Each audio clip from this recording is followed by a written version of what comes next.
امام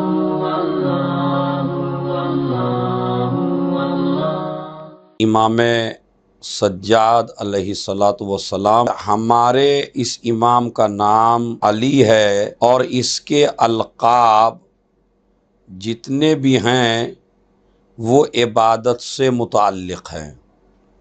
سید سجاد، سجاد، زین العابدین، سید الساجدین، عابد، اور اسی طریقے سے ذو الصفنات۔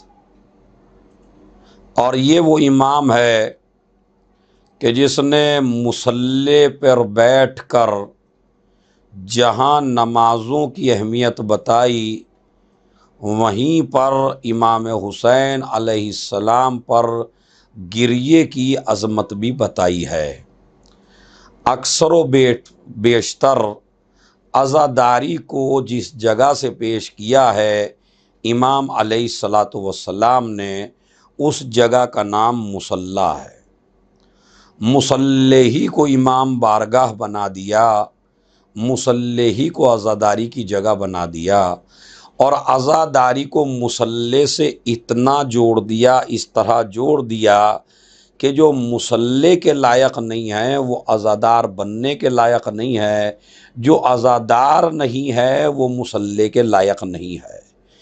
یعنی اتنا گہرا ربط ہے مصلی میں اور عزاداری میں، اور اس ربط کو قائم کیا ہے ہمارے اور آپ کے چوتھے امام نے۔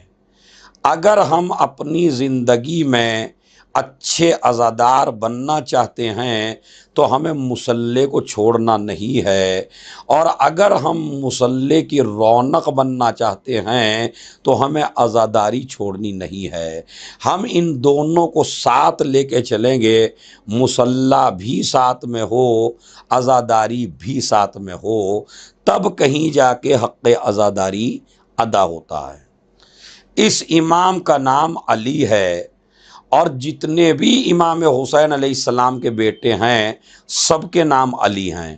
اللہ کا حق امام نے سب سے پہلا آپ کے اوپر بیان کیا، عبادت، اس کے علاوہ کسی کی عبادت نہ کرنا، اس کا کسی کو شریک نہ بنانا۔ اسی لیے روایت میں موجود ہے، شیخ صدوق علیہ الرحمہ نے اپنی کتاب میں لکھا، من قال لا الہ الا اللہ، جس نے خلوص دل سے لا الہ الا اللہ کہہ دیا اس کے اوپر جنت واجب ہے، اور جس انسان نے کسی کو اللہ کا شریک بنا دیا اس پہ جہنم واجب ہے۔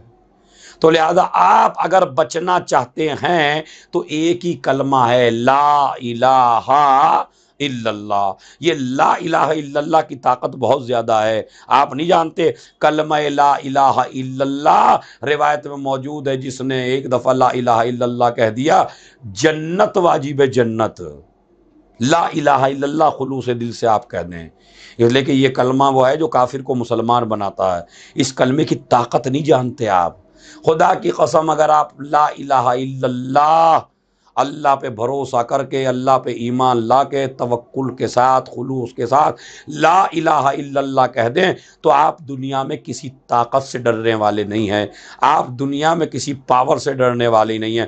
سب سے بڑی طاقت کا نام ہے لا الہ الا اللہ۔ اگر آپ یقین نہ آئے تو جب امام رضا علیہ الصلاۃ والسلام نیشا پور کے بازار سے گزر رہے تھے اور 25-30 ہزار کا مجمع نیشا پور کے بازار میں اس نے دیکھا، امام علی رضا علیہ السلام کی سواری گزر رہی ہے، لوگ امام کی سواری کے آگے زمین پر تڑپنے لگے۔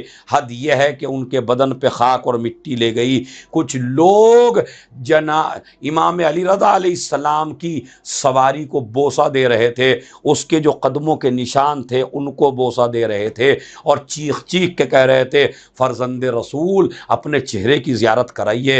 ایک مرتبہ امام نے اپنے چہرہ نکالا، اس کے بعد 24,000 قلمدان آئے اور آ کے کہنے لگے، مولا ہمیں رسول کی کوئی حدیث سنائیے، ہمیں رسول کی کوئی بات بتائیے، ہم لکھنے کے لیے تیار ہیں۔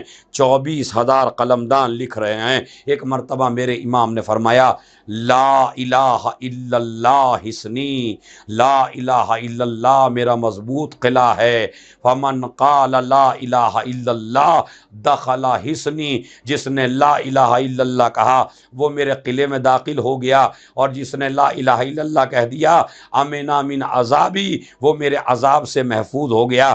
یہ حدیث علماء نے نوٹ کی، 24,000 قلمدانوں نے لکھی، امام کی سواری آگے بڑھی، اس کے بعد امام نے محمل سے جھانک کے کہا ولیکن بشرطہا و شروطہا، لیکن لا الہ الا اللہ کہہ دینا کافی نہیں ہے، بلکہ اس کی کچھ شرطیں ہیں، جملہ کہتے ہیں وَأَنَا مِن شُرُوطِهَا، اور میں ان شرطوں میں سے ایک شرط ہوں، یعنی لا الہ الا اللہ جب تک کام نہیں آئے گا جب تک اس کے بنائے ہوئے خلفاء کے سلسلے کو نہیں مانو گے۔ ایک صلوات بھیج دیں محمد و